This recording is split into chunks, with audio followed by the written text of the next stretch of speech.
Russell's viper, বাংলায় চন্দ্রবোরা। মানুষের মুখে মুখে রাসেলস ভাইপার নামে পরিচিত এই সাপ বাংলাদেশে এখন এক আতঙ্ক। সঙ্গে যোগ হয়েছে নানা গুজব। পৃথিবীতে রাসেলস ভাইপারের দুটি প্রজাতি আছে। প্রথমটি হলো ডেবোয়া রাসেলি, যার বিস্তৃতি ভারত, পাকিস্তান, নেপাল, ভুটান, বাংলাদেশ ও শ্রীলঙ্কায়। দ্বিতীয়টি হলো ডেবোয়া সিয়ামেনসিস, এর বিস্তৃতি চীন, মিয়ানমার, ইন্দোনেশিয়া ও থাইল্যান্ডে। এই সাপের ধরন সম্পর্কে আগে একটু জেনে নেওয়া যায়। স্বভাব: সাধারণত গরমকালে সন্ধ্যা ও রাতে বেশি সক্রিয় থাকে, তবে শীতকালে দিনের বেলায় এরা বেশি সক্রিয়।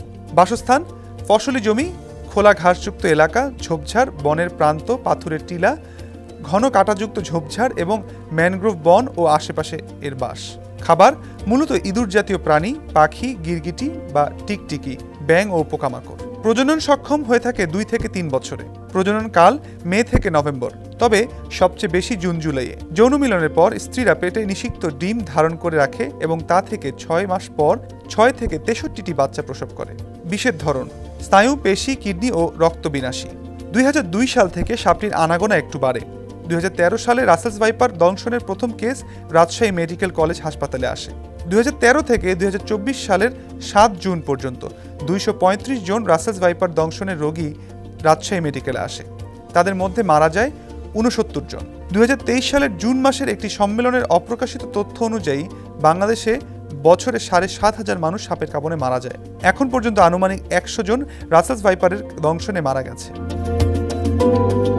রাসেলস ভাইপারের সংখ্যা বাড়ার প্রকৃত কারণ অনেক, তবে রাজশাহী বরেন্দ্র অঞ্চলে এর বাড়ার সম্ভাব্য কারণ হলো 90-এর দশকের আগে সাধারণত কৃষকেরা বছরে একটি বা কোনো জমিতে 2টি ফসল চাষ করতেন। ফসল চাষের জন্য পানির অভাবে বছরের বাকি সময়ে জমি পতিত থাকত। সেচ ব্যবস্থার উন্নতির ফলে কৃষকেরা বছরে 2 থেকে 3টি ফসল চাষ করে আসছেন। জমিতে ফসল কম বেশি সারা বছরই থাকে এবং রাসেলস ভাইপারের প্রধান খাদ্য ইঁদুর ফসলের ক্ষেতেই বাস করে। এসব ইঁদুরের গর্তে সাপও বাস করে। তাই ফসলি জমিতে পর্যাপ্ত খাবার পাওয়ার ফলে প্রজননের মাধ্যমে রাসেলস ভাইপারের সংখ্যা বৃদ্ধি পাচ্ছে। ওয়ালটন ফ্রিজ কিনে অনেকের মতো আপনিও হয়ে যেতে পারেন মিলেনিয়াল। সেরা পণ্যের সেরা অফার।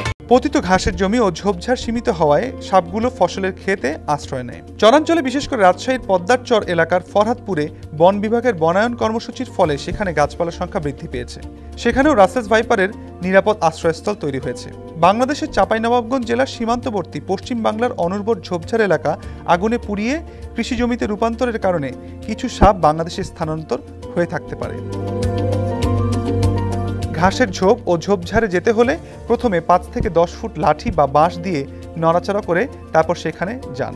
পরনে গামবুট ও জিন্সের প্যান্ট থাকা ভালো। ফসলি জমিতে কাজ করা বা ফসল কাটার সময় একই পোশাক পরতে পারেন।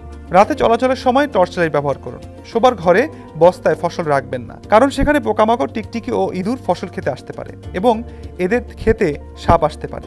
একই কারণে রাতের খাবারের উচ্ছিষ্টাংশ খোলা রান্নাঘরে বা উঠানে রাখা ঠিক না। রাসেলস ভাইপার উপদ্রব এলাকা বিশেষ করে পদ্মা নদী অববাহিকা অঞ্চলের সাধারণ মানুষের মধ্যে সচেতনতা সৃষ্টি করা।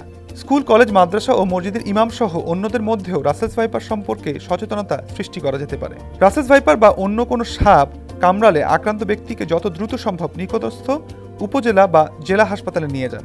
রাসেলস ভাইপারের দংশনে মৃত ব্যক্তির পরিবারকে ক্ষতিপূরণ দেওয়ার ব্যবস্থা করা যেতে পারে, যেমনটি দেওয়া হয় হাতি আক্রমণে কেউ মারা গেলে। এক্ষেত্রে হাসপাতালের চিকিৎসকের দেওয়া সনদই যথেষ্ট।